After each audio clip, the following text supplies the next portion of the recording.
हर नेता, हर दल सत्ता के साथ रहना चाहता है और सब लोग जान रहे हैं कि 24 में मोदी जी आ रहे हैं। तो जब मोदी जी आ रहे हैं तो फिर विपक्ष में क्या करेंगे बैठ के?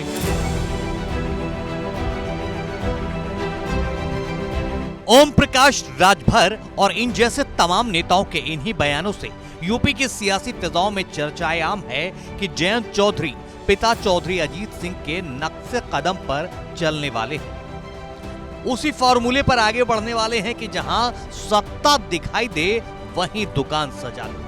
ऐसा इसलिए कहा जा रहा है क्योंकि चर्चा है कि मौका मुफीद जानते हुए जयंत चौधरी तमाम सिद्धांतों और समझौते को ताक पर रखकर एनडीए में शामिल होने वाले हैं।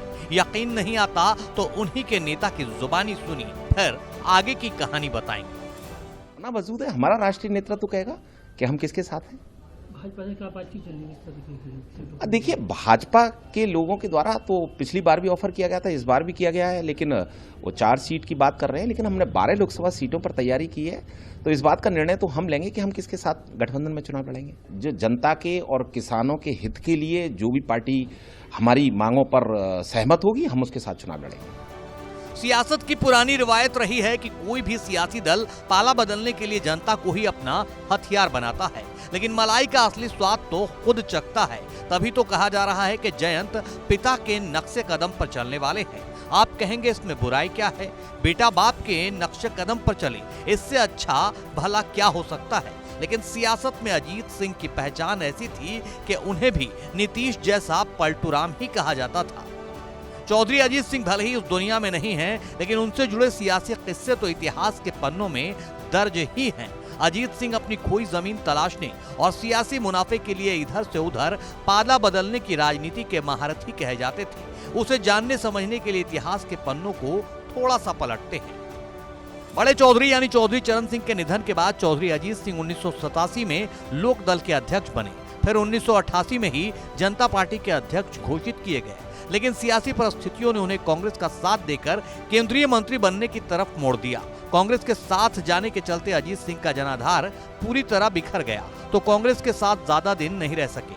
1996 के लोकसभा चुनाव के बाद संयुक्त मोर्चा का हिस्सा बन गए। देवगौड़ा और गुजराल सरकार में भी अजीत सिंह मंत्री रहे।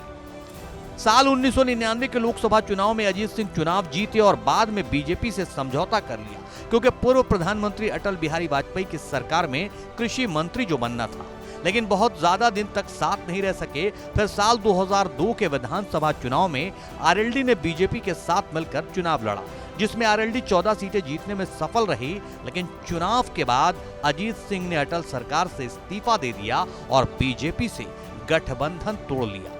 इसका सियासी असर यूपी की राजनीति पर भी पड़ा। अब अपनी सियासी विरासत को बचाने में जुटे जयंत चौधरी भी जो फैसला लेंगे उसका यूपी की सियासत पर सीधा असर पड़ेगा। ऐसा भी नहीं है कि आरएलडी अपने 27-28 साल के सियासी इतिहास में पहली बार किसी दल के साथ गठबंधन कर चुनाव में उतर रही है या पाला बदल रही है, बल्कि बीजेपी से लेकर कांग्रेस और बसपा समेत तमाम प्रमुख दलों के साथ हाथ मिला चुकी है। और अब जयंत चौधरी के नेतृत्व में चौधरी चरण सिंह का परिवार चौथी बार बीजेपी के करीब आ रहा है। भारत की बात रोहित सिंह सावल के साथ सिर्फ एबीपी न्यूज पर।